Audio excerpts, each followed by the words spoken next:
नमस्कार, आपका हमारे न्यूज़ चैनल UK24 न्यूज़ में स्वागत है। उत्तराखंड में कम हुई मानसून की रफ्तार, लेकिन अभी भी 38 छोटे बड़े मार्ग बंद। प्रदेश में मानसून अभी भी जारी है। हालांकि मानसून की रफ्तार पहले के मुकाबले कम हो गई है। उत्तराखंड आपदा प्रबंधन कंट्रोल रूम से मिली जानकारी के अनुसार प्रदेश में बारिश से अभी भी 38 छोटे बड़े मार्ग बंद है। हालांकि इन मार्गों को खोलने का प्रयास जारी है। चमोली 10वें दिन भी बंद रही जोशीमठ मलारी बॉर्डर सड़क, पूर्व ब्लॉक प्रमुख का आमरण अनशन। भारत चीन सीमा को जोड़ने वाले तमक के पास भारी मात्रा में मलबा और पत्थर आने से बंद जोशीमठ नीति बॉर्डर सड़क आज 10वें दिन भी नहीं खुल पाई। चट्टान से पत्थरों का छिटकना बंद होने के बाद BRO बुलडोजर लगाकर बॉर्डर सड़क को खोलने में जुट गया। उधर सड़क न खुलने और घाटी में फंसे लोगों के लिए हेली सेवा शुरू न किए जाने से नाराज जोशीमठ के पूर्व ब्लॉक प्रमुख ठाकुर सिंह राणा ने तहसील परिसर में आमरण अनशन शुरू कर दिया है। हाईवे के नजदीक झाड़ियों में मिली एक नन्ही सी जान, पुलिस को खेलती हुई मिली बच्ची। मानवता को शर्मसार करने वाली एक तस्वीर फिर से सामने आई है। पुलिस को देहरादून हरिद्वार हाईवे पर नेपाली फार्म के पास सड़क किनारे एक नवजात बच्ची मिली है। देर रात 2 बजे गश्त के दौरान पुलिस को ये बच्ची सड़क किनारे मिली। पुलिस ने बच्ची की सूचना रायवाला थाने को दी और वाहन मंगवाकर बच्ची को राजकीय चिकित्सालय ऋषिकेश भेजा। बताया जा रहा है कि बच्ची को जन्म के तुरंत बाद सड़क पर छोड़ दिया गया। कीर्तिनगर के 97 ग्राम सभाओं में गहराया बिजली संकट, SDO कार्यालय का घेराव। श्रीनगर के कीर्तिनगर विकास खंड के 97 ग्राम सभाओं में आए दिन बिजली की समस्या बनी रहती है। रोजाना घंटों तक बिजली गुल रहने से ग्रामीणों को काफी दिक्कतों का सामना करना पड़ता है। इससे परेशान ग्रामीण और ग्राम प्रधानों ने बिजली विभाग के SDO कार्यालय के घेराव किया। होटल व्यवसायियों ग्रामीणों ने किया गंगोत्री धाम कूच, 4 धाम यात्रा शुरू करने की मांग। उत्तराखंड की प्रसिद्ध 4 धाम को अभी तक श्रद्धालुओं के लिए नहीं खोला गया है। इस कारण 4 धाम यात्रा पर निर्भर लोगों के सामने आर्थिक संकट खड़ा हो गया। अब यात्रा से जुड़े होटल और पर्यटन व्यवसायी समेत लोगों का धैर्य जवाब देने लगा है। उत्तरकाशी में भी आक्रोशित लोगों ने गंगोत्री धाम कूच किया, लेकिन पुलिस ने उन्हें रास्ते में ही रोक लिया। महिला मंगल दलों के खातों में पहुंचेगी 14,268 की धनराशि, 2200 करोड़ का बजट स्वीकृत। प्रदेश के युवा कल्याण एवं पंचायती राज मंत्री अरविंद पांडे की ओर से आज तपोवन स्थित नवोदय विद्यालय में सभी जिलों के युवक एवं महिला मंगल दलों के प्रतिनिधियों के साथ सीधा संवाद किया गया। इस दौरान विभागीय मंत्री की ओर से प्रदेश के प्रत्येक युवक और महिला मंगल दलों की समस्याओं को सुनते हुए सभी दलों के खातों में जल्द से जल्द 14,268 की धनराशि भेजे जाने का ऐलान किया गया है। इसके लिए विभागीय बजट से 2200 करोड़ 50 लाख रुपए की धनराशि खर्च की जाएगी। राजस्थान के भरतपुर पहुंची राज्यपाल बेबी रानी मौर्य मां अन्नपूर्णा प्रसादालय की रखी नींव। उत्तराखंड की राज्यपाल बेबी रानी मौर्य सोमवार सुबह भरतपुर के अपना घर आश्रम पहुंची। यहां उन्होंने आश्रम के मां अन्नपूर्णा प्रसादालय की नींव रखी, साथ ही पौधारोपण भी किया। गवर्नर ने आश्रम में निवासरत प्रभुजनों से मिलकर उनके हालचाल भी लिए। उधम सिंह नगर में 18 दरोगाओं का ट्रांसफर, 8 चौकी इंचार्ज भी शामिल। वरिष्ठ पुलिस अधीक्षक दिलीप सिंह कुंवर ने जनपद के 18 दरोगाओं को इधर से उधर किया है। इनमें 8 चौकी इंचार्ज भी शामिल है। चौकी इंचार्ज कमाल हसन को चौकी से साइबर सेल में भेजा गया है। एक महिला दरोगा को लंबी छुट्टी के कारण महिला प्रकोष्ठ काशीपुरी से पुलिस लाइन भेजा गया है। देहरादून में नशा मुक्ति केंद्र से फिर फरार हुए 12 युवक, पहले भागी थी 4 लड़कियाँ। देहरादून के वसंत विहार थाना क्षेत्र में स्थित एक नशा मुक्ति केंद्र से 12 युवकों के भागने का मामला सामने है। ये सभी युवक नशा मुक्ति केंद्र से क्यों भागे, पुलिस इसकी जांच कर रही है। इससे पहले एक नशा मुक्ति केंद्र से 4 लड़कियां फरार हुई थी। बाद में इन लड़कियों ने बताया था कि नशा मुक्ति केंद्र का संचालक उनके साथ दुष्कर्म करता था। हरिद्वार में 14 साल के बेटे की मौत को बर्दाश्त नहीं कर पाया पिता, फांसी लगाकर की आत्महत्या। बेटी की मौत से गमजदा पिता ने चंद घंटे बाद ही फांसी लगाकर आत्महत्या कर ली। मामला हरिद्वार नगर कोतवाली क्षेत्र काशीपुरा इलाके का है। यहाँ रंजीत धाकड़ पुत्र जगराम धाकड़ ने अपने घर में फांसी लगाकर आत्महत्या कर ली। पुलिस के मुताबिक रंजीत का 14 साल का बेटा सक्षम काफी दिनों से बीमार चल रहा था। बीमारी के कारण आज सुबह उसकी मौत हो गई थी। बेटी की मौत के कुछ ही घंटों बाद रंजीत ने भी फांसी लगाकर अपनी जान दे दी। देहरादून स्पा सेंटरों के आड़ में चल रहा था देह व्यापार, संचालक सहित 16 गिरफ्तार।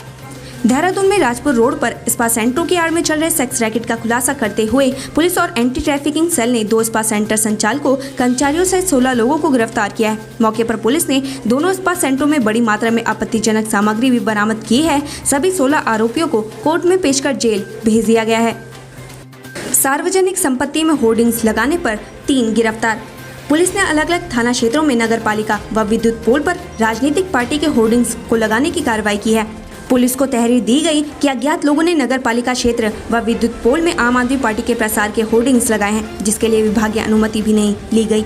वहीं पुलिस ने इन होर्डिंग्स को लगाते हुए 3 लोगों को गिरफ्तार भी किया है। रंगे हाथ होर्डिंग्स लगाते हुए पकड़े गए तीनों लोगों को आज न्यायालय में पेश किया जाएगा। ऊर्जा कर्मचारी इस दिन मनाएंगे वादा निभाओ दिवस। उत्तराखंड में ऊर्जा कर्मचारी एक बार फिर से हड़ताल की राह पकड़ने लगे हैं। कर्मचारी विद्युत संगठन के बैनर तले 14 सूत्रीय मांगों को लेकर ऊर्जा कर्मचारियों ने एक बार फिर से हल्ला बोल दिया है। कर्मचारियों ने प्रदर्शन कर सरकार का विरोध करने का फैसला किया है। इसके अलावा 28 अगस्त को कर्मचारियों ने वादा निभाओ दिवस मनाने का फैसला किया है। कर्मचारी अब आने वाले दिनों में मांगे पूरी न होने के चलते विरोध कर सकते हैं। दरअसल सरकार ने 1 महीने में कर्मचारियों की मांगों पर कुछ निर्णय लेने की बात कही थी, मगर 1 महीना पूरा होने पर भी मांगों पर कोई विचार नहीं किया गया। प्रशिक्षित बेरोजगारों ने किया सचिवालय कूच। जैसे जैसे चुनाव का समय नजदीक आ रहा है, वैसे वैसे बेरोजगार युवक सड़कों पर उतरकर रोजगार के लिए सरकार पर दबाव बना रहे हैं। पिछले कई दिनों से प्रशिक्षित बेरोजगार डिप्लोमा फार्मासिस्टों ने विभाग में खाली पड़े पदों पर भर्ती प्रक्रिया शुरू करने व IPHS मानकों के मरद किए जा रहे पदों पर रोक लगाने को लेकर 19 अगस्त से फार्मासिस्ट प्रदर्शन कर रहे हैं, जिसके तहत कल इन प्रदर्शनकारियों ने स्वास्थ्य मंत्री के आवास का घेराव भी किया था और आज इन्हीं मांगों को लेकर सचिवालय कूच। इनका कहना है कि सरकार हमारी मांगों का तत्काल सकारात्मक फैसला नहीं लेती तो हम सभी उग्र आंदोलन करने को बाध्य होंगे। अचानक सड़क पर आ गिरा पूरा पहाड़, बाल बाल बचे कई वाहन। इन दिनों लगातार हो रही भारी बारिश के कारण लोगों को दिक्कतों का सामना करना पड़ रहा है। बारिश के कारण भूस्खलन की घटनाएं भी लगातार सामने आ रही हैं। कुछ घटनाओं में लोगों की मौत के मामले भी सामने आए हैं। बारिश के कारण भूस्खलन की घटनाएं भी लगातार सामने आ रही हैं। कुछ घटनाओं में लोगों की मौत के मामले भी सामने आए, जबकि कुछ मौकों पर लोगों की जान बाल बाल बची। टनकपुर से चंपावत को जाने वाले रास्ते के बीच अचानक पहाड़ी भरभरा कर गिर गई। सड़क के किनारे खड़े लोग अपनी जान बचाकर भागते हुए नजर आए। यह पूरी घटना लोगों के कैमरे में कैद हो गई। गनीमत ये रही कि जान माल का नुकसान नहीं हुआ। भूस्खलन के चलते रोड बंद हो गई। इससे पहले नैनीताल में भवाली के पास ऐसा ही बड़ा भूस्खलन हुआ था, जिस कारण पुल भी क्षतिग्रस्त हो गया था। पहाड़ी से आए मलबे के आने से बस बाल बाल बच गई थी। मौसम विभाग ने 26 अगस्त तक जारी भारी बारिश का येलो अलर्ट जारी किया है। इससे एक बात तो साफ है कि लोगों को फिलहाल इस तरह की घटनाओं से सतर्क रहने की जरूरत है। ग्रामीणों को प्रशिक्षण देगा वन विभाग, जंगली जानवरों से बचने के सिखाएंगे गुर। बरसात का मौसम है, लिहाजा जंगली जानवरों का मूवमेंट अब बढ़ने लगा है। घने जंगलों के बीच लेपर्ड और हाथियों की दस्तक होने लगी है। हाथी तो ग्रामीणों के घर तक आने लगे हैं, जिसको देखते हुए वन विभाग अलर्ट हो गया है। तराई पूर्वी वन प्रभाग के 2 हाथी कॉरिडोर है, जिसमें हाथियों का आवागमन बहुत ही ज्यादा है, जिसको देखकर वन विभाग ने करीब 6 किलोमीटर के दायरे में सोलर फेंसिंग लगा दी है। इसके अलावा वन विभाग ने एक अनूठी पहल शुरू करने जा रहा है, जिससे ग्रामीणों को जंगली जानवरों से बचाने के लिए ट्रेनिंग कराई जाएगी। इसके लिए वन विभाग उनको कुछ उपकरण भी उपलब्ध कराएगा, जिसकी तैयारी की जा रही है। तराई पूर्वी वन विभाग कुछ गाँव का चयन भी करेगा। इस ट्रेनिंग के बाद ग्रामीण अन्य ग्रामीणों को जंगली जानवरों से बचने की गुर भी सिखाएंगे, जिससे मानव वन्य जीव संघर्ष में कमी आ सके। विधानसभा का मॉनसून सत्र शुरू, दिवंगत नेताओं को दी गई श्रद्धांजलि। उत्तराखंड विधानसभा का मॉनसून सत्र शुरू हो गया।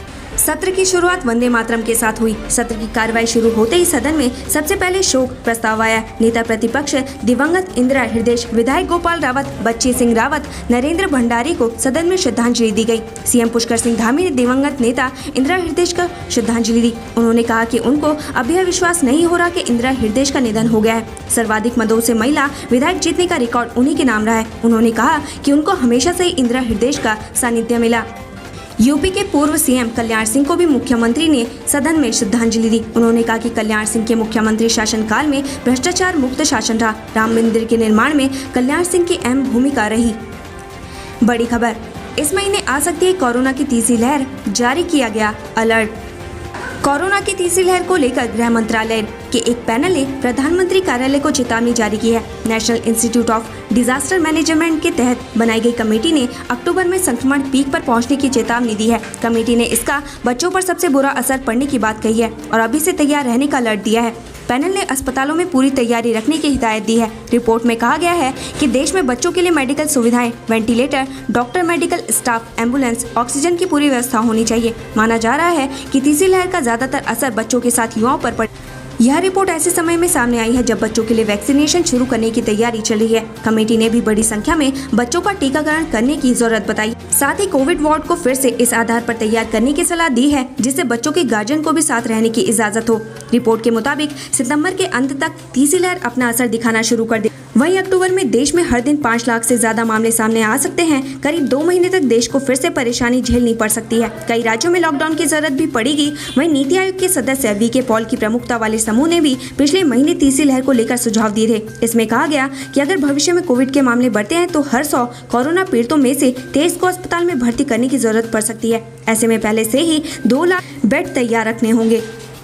उत्तराखंड से संबंधित ऐसी खबरें पाने के लिए हमारे चैनल को लाइक व सब्सक्राइब जरूर करें।